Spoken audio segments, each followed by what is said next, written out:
Do the rich people cringe and say, don't tell them that, Robert? Yes. Don't tell people what you know. Right. Keep them poor. So my father was the head of education, PhD, all that stuff. I go home and ask him, said, why don't we learn about money in school? And he looked at me and says, because the government doesn't let us teach that subject. The government tells us what we can teach and what we can't teach. And I thought that was strange. And I said, but aren't we going to school to learn about money? He says, no, your job is to get a job. I said, but you get a job to earn money. He goes, no, you're supposed to just get a job. I went, no. Isn't the purpose of a job to earn money? He goes, you're correct. I said, so why don't I just learn about money? I can skip the job part, you know? And he got flustered and he said, if you want to learn about money, why don't you ask your best friend's father about money? And I said, why? That's Mike. So I asked him. He says, because Mike's father is an entrepreneur. And I said, what are you? He says, I'm an employee. I'm a government employee. I went, oh, what's the difference? He says, the difference is an entrepreneur must know about money, or they're no longer entrepreneurs. And he says an employee doesn't have to know anything about money, because the government will take care of them, the company will take care of them. So I'm all confused. But I took my dad's advice and I trundled over to Mike's father's office and knocked on his door and I said, hey, I'm here, 9 years old. Teach me about money. He says, beat it, kid, you know. But that's where the story of Rich Dad, Poor Dad started. And finally, through persistence, my rich dad started teaching me about money on one condition. And that condition was he would never pay me. He says, the moment I pay you, you think like an employee. He says, that's the trap. Entrepreneurs work for free. And now I'm 9 years old, my head's going cracking in half. He says, you never want a paycheck. You understand that, kid? I said, okay, I got it. And he says, well, how do I make money? He says, that's what entrepreneurs figure out. It's like, so how do I learn about money? So he would just break out a Monopoly game board. So I would work for free. I'd pick up cigarette butts, and he had hotels and restaurants, and I would clean and do menial tasks.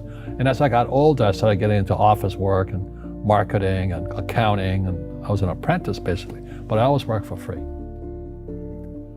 And he would teach me about money, but the way he taught me about money was playing Monopoly. And finally one day I got upset. I said, well, when are you going to teach me about money? He says, what do you think we're doing? We're playing Monopoly. He goes, no. What do you think we're doing? We're playing Monopoly. He says, what do you think we're doing? So I don't know. I'm teaching you about money. And then that's when, you have one greenhouse. He says, there's many formulas for great success in money. There's thousands of them, but one of the best ones is found on the game of Monopoly. It still is today. 4 greenhouses, 1 red hotel. I said, what? He says, one of the greatest ways to acquire great wealth is playing Monopoly in real life. 4 greenhouses, 1 red hotel. Well, is that all there is? He goes, that's it. And he says, what do you think I'm doing? And I went, I don't know. So then he took me out and he showed me his greenhouses. And 10 years later, when I was 19, I was now in school in New York, and I come back to Hawaii, and Rich Dad had bought the biggest piece of land smack dab in the middle of Waikiki Beach. And when you go to Waikiki Beach today, you'll see the Hyatt Regency Hotel. That was his hotel. Just like the game of Monopoly. Just like the game of Monopoly. Acquired assets and they became bigger assets. He just kept what's called an assemblage, because that property wasn't that big at that time. So he had to buy out all the small guys. Because Waikiki was a little dirt water little town. So he'd buy out this shop owner and buy that shop owner. And it took him a while, but he finally assembled this large piece of property. And then he and Hyatt put up this giant hotel. And it just sold for $800 million. So that's how I learned about money.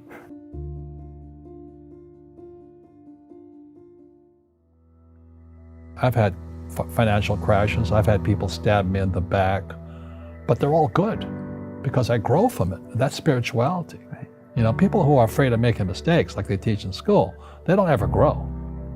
Because spirituality is there's good and there's bad, there's right and there's wrong, there's up and there's down. Most people only want to be right, they only want to be positive.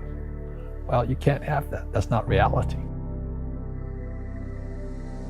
Well, I wasn't poor by most people's standards, but I came from a family with a poor attitude, if you know what I mean. Because rich, poor, middle class, poverty starts with a fundamental attitude. Poverty is passed on. It's taught in your families. And middle class is taught in families. And so the people right now who are sitting at home, who are struggling financially or worried about money or unhappy, they may be making a lot of money, but unhappy with what they're doing, it was probably taught to you. You know, your superego was taught, get a job, work hard, or you'll never be rich, or the rich are evil, or whatever. The school system will never teach you about money. The school system was designed to teach you to be an employee, which is important, or a doctor or a lawyer, a specialist, but never about money. And what most people lack is real business knowledge, like accounting, you know, like debt, like taxes. You gotta know that stuff, but they don't teach it in school to anybody. So, and then when people ask me, how did your rich dad learn this when your poor dad, a PhD, didn't? And the answer is very simply, my rich dad, who's my best friend's father, his father died when he was 13. So his rich dad had this family business at 13 to run. So he had to drop out of school, which was his blessing. You know, there's blessings, and you know, sometimes the blessing doesn't look like a blessing, but it turned out to be a blessing. And then his teachers became his bookkeeper, his accountant, his attorney, his banker, his real estate agents. So he has what I call real teachers, not these fake teachers in school. You see, most teachers in school, they're out of ethics. They teach subjects they themselves don't practice. I asked the teacher, I said, you know, I'm in my third year of calculus now. It was called strength of materials. I said, am I ever going to use this stuff? He goes, no. You know, I said, why do you teach it? He says, because I get paid. I said, do you ever use it? He goes, no. And that's why, you know, you have to, in life, one of the things I suggest to people, you got to find a real teacher versus a fake teacher. And a fake teacher is somebody who doesn't do what they teach. And a real teacher is doing what they teach every day. So my accountants, my attorneys, they're in it every single day. That's how I learn, because every day I'm solving problems in my business. So I have accountants and attorneys and bankers and all these people on speed dial because I'm solving problems with my team. I see you giving this knowledge out, and Yeah. do the rich people cringe and say, don't tell them that, Rob? Yes. Don't tell people what you know. Right. Keep them poor. But you know, unfortunately, the poor, as was in the Bible, I'm not real religious, the poor will always be amongst us because it starts up here. Right, it's that fear mentality. It's in their words, you know, and the words become flesh. Again, I'm not really religious. I flunked out of Sunday school also. But when they say I can't afford it or I can't do that, they go down. They become what they say. My PhD daddy says, what do you think I am, made of money? I can't afford that. And my rich dad would say, that's why he's poor. Poor people say, I can't afford it, I can't do that, I don't have time. Because it's an escape. It's an escape, you know what I mean? It's easy to say, I can't afford it. And your rich dad used to say what instead of, I can't afford it? How can I afford it? How can I do that? You know, what would it take, or why should I do that? He says that a question opens the mind, a statement closes the mind. So when you say, I can't afford it, your mind shuts down and you become what you say. Rugby is a team sport, but so is soccer. The rules are different. And other people are golfers, they play by themselves. And so everybody's different. So my game financially is business, number one. Second is real estate.